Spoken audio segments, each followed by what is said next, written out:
Hello there and welcome to the last podcast before the holidays. If you celebrate Christmas, I hope you have a fabulous one and I wish you all a very happy New Year. The next 2 podcasts will be compilation episodes, which I've put together from past shows that we did in 2025. I hope you enjoy them both. But before that, let's get on with today's show. Section 1. Declarative, assertive sentences, or how to make statements that sound calm, confident, and effortlessly British. Today we're talking about the quiet backbone of English, declarative sentences, also known as assertive sentences.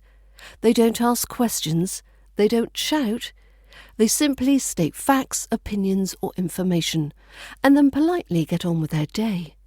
In British English, these sentences are everywhere.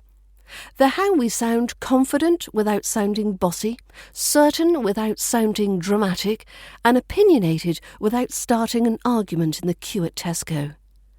So what is a declarative, assertive sentence? A declarative sentence makes a statement.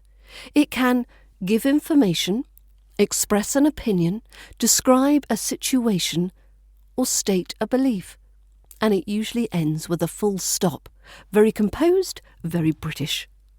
Its basic structure is subject plus verb plus object or complement.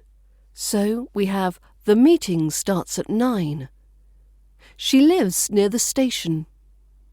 I quite like this cafe. No drama, no theatrics, just facts. So here's some everyday declarative sentences. 1. I'll send it this afternoon. I'll send it this afternoon. There's a light stress on send, and there's falling intonation at the end to sound confident. 2. The train is running late. The train is running late. A sentence every Brit learns early in life. 3.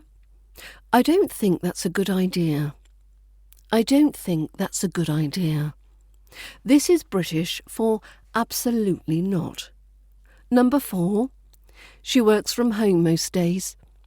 She works from home most days. Keep most short and neat. There's no stretching. 5. We've already discussed this. We've already discussed this. Stress the already to sound politely final. Now, intonation matters. Declarative sentences usually have falling intonation at the end. Compare, I've finished the report. It's confident, it's complete. With, I've finished the report. This is confused, unsure, possibly seeking approval.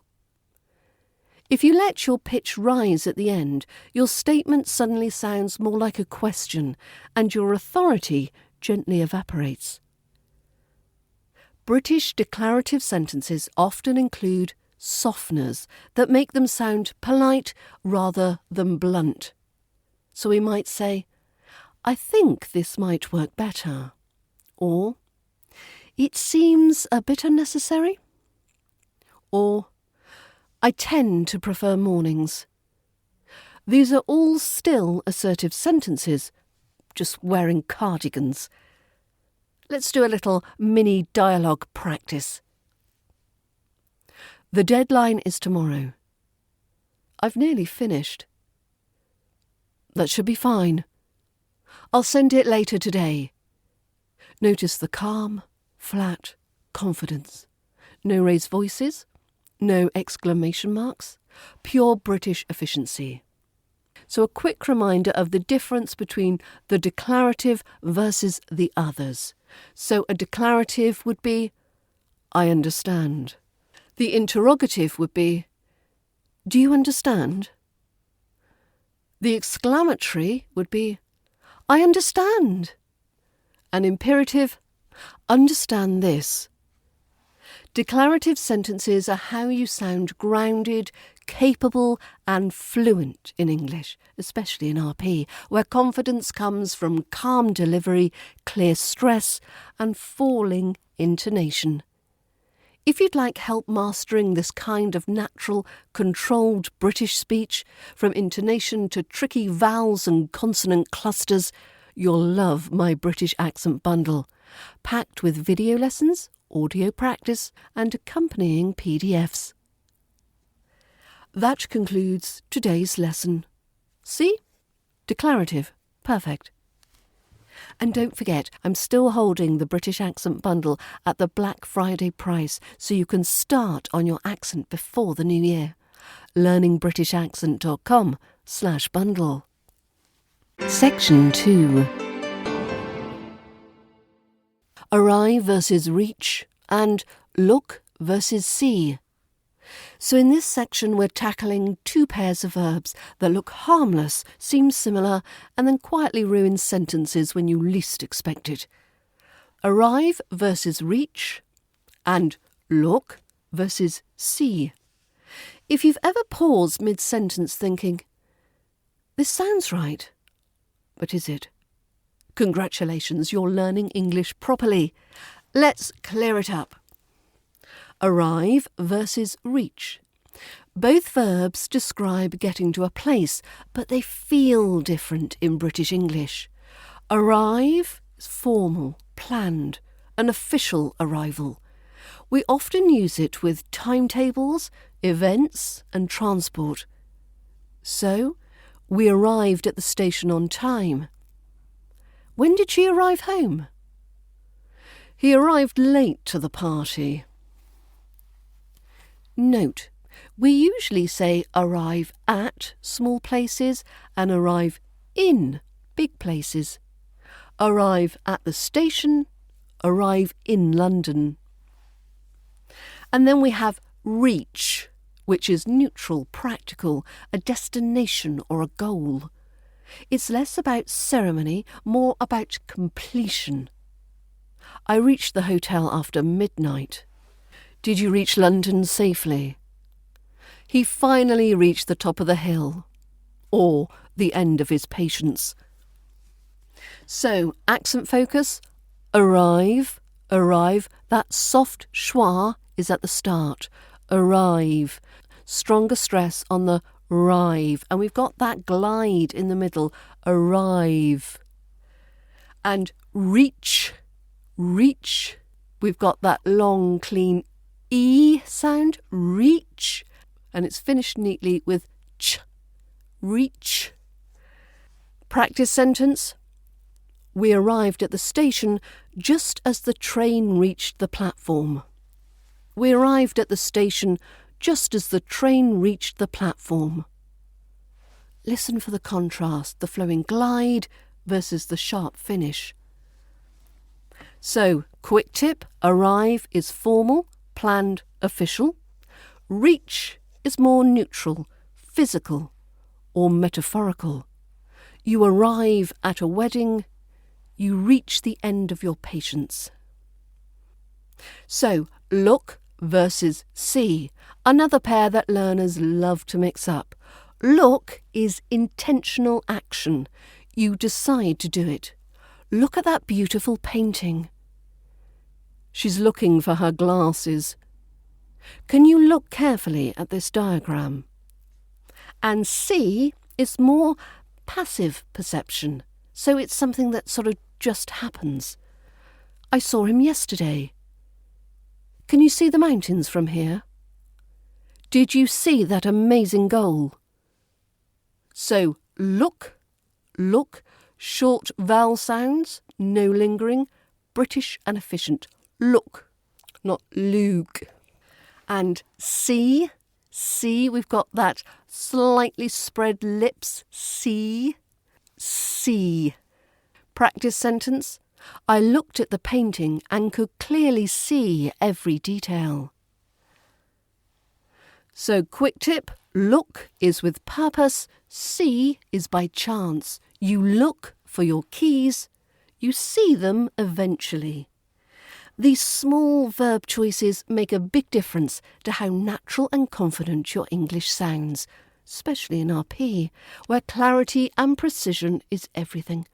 If you'd like more help mastering the pronunciation of these everyday verbs that makes them sound properly British, take a look at my British accent bundle. Section 3. Post-meeting debrief while walking to the car park. Meetings may end, but the real conversation often happens afterwards, while walking to the car park, clutching a laptop bag and quietly analysing everything that was not said. This is where British English shines: polite opinions, gentle criticism, and plenty of, "I'm not saying it was bad, but..." So let's take a look. Let's do a quick dialogue between Claire and Hannah. Well, that was interesting. Yes, I'm not entirely sure it landed as they'd hoped. No, it felt a bit rushed, didn't it? I think so.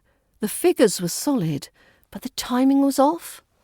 At least we're all on the same page now. True, plenty to follow up on. So let's go over a few of those lines. Firstly, well, that was interesting. That's classic British understatement.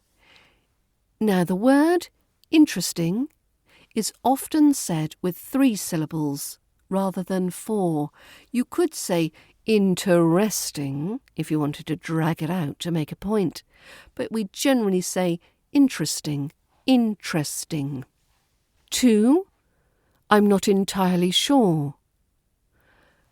Listen to the natural linking, not entirely, not entirely, not entirely. And that clear RP O in not. 3, didn't it? A tag question softens opinions. Didn't it? Didn't it? It's a very light final t at the end. Number 4, the timing was off. Timing. We've got that glide again. Timing. And off links smoothly. Was off. It sounds like a z sound for the was off. And number 5, plenty to follow up on. Now remember, it's not to, it's the weak form of to follow. Plenty to follow up on. To follow. Don't stress that too. Now, we did hear some useful idioms and phrasal verbs in that very short dialogue. So we heard, that was interesting, which is politely non-committal. Translation, I have thoughts. We heard, it didn't quite land, which means it wasn't received as intended. It's quite common in business English. And we also heard, on the same page, which means in agreement or a shared understanding. And we also heard follow up on, which means to take action later. We'll need to follow up on that. And finally, the timing was off. The timing was off, which means it was not well timed. It's a very British way to criticise without attacking. So practice these. I'm not entirely sure it landed. I'm not entirely sure it landed. 2, it felt a bit rushed, didn't it? It felt a bit rushed, didn't it? And 3, there's plenty to follow up on. There's plenty to follow up on. Focus on the gentle intonation, the tag questions, and those clear RP vowels without sounding harsh. If meeting, small talk and polite opinions still feel stressful, my British Accent Bundle walks you through every single RP sound, with clear video guidance and realistic examples. So do join at learningbritishaccent.com/bundle. Section 4. The 10 forms of other Today's word is small, innocent looking, and wildly overworked. It's other. Other. English took one perfectly reasonable word and said, let's give it 10 different jobs and see who survives. By the end of this, you'll not only understand which other to use, you'll also sound calmer, clearer, and much more British while using it.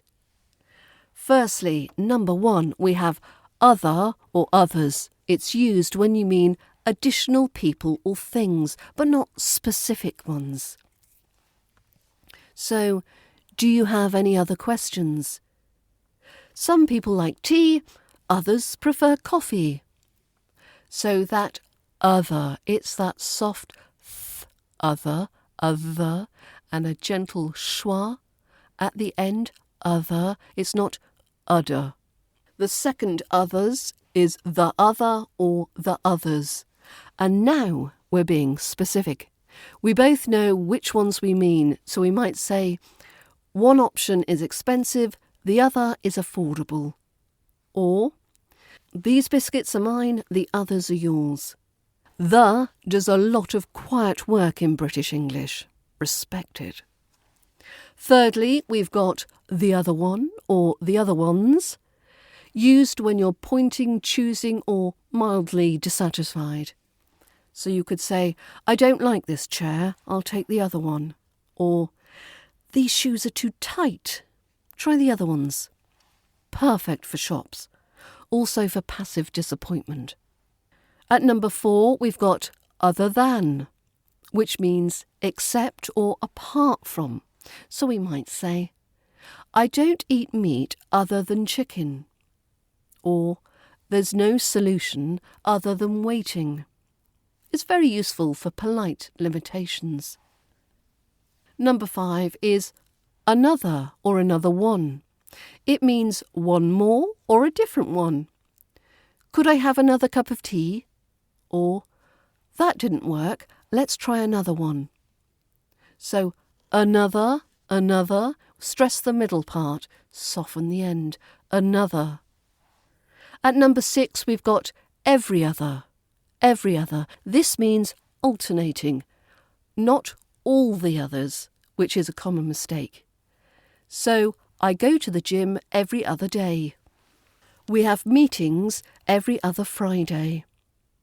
At number 7, we have the other day, week or month, and this is a wonderfully vague British time reference.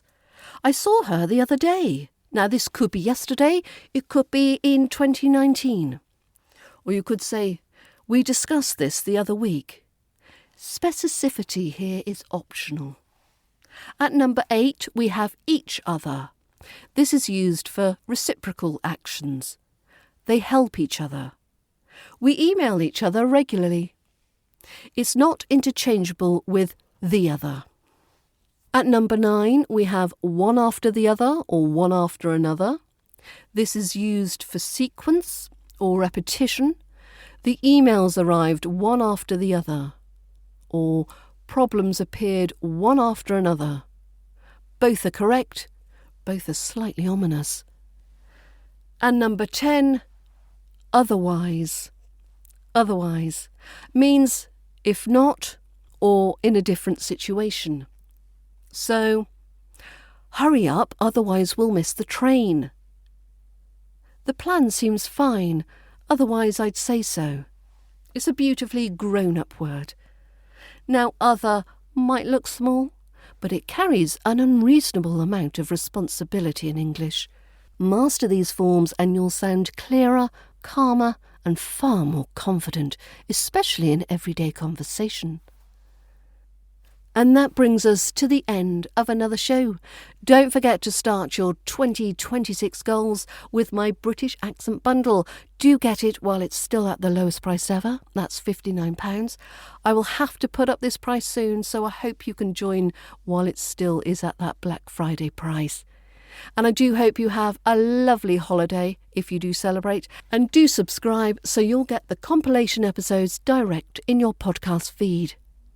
Have a lovely Christmas and a great New Year's. Bye for now. you.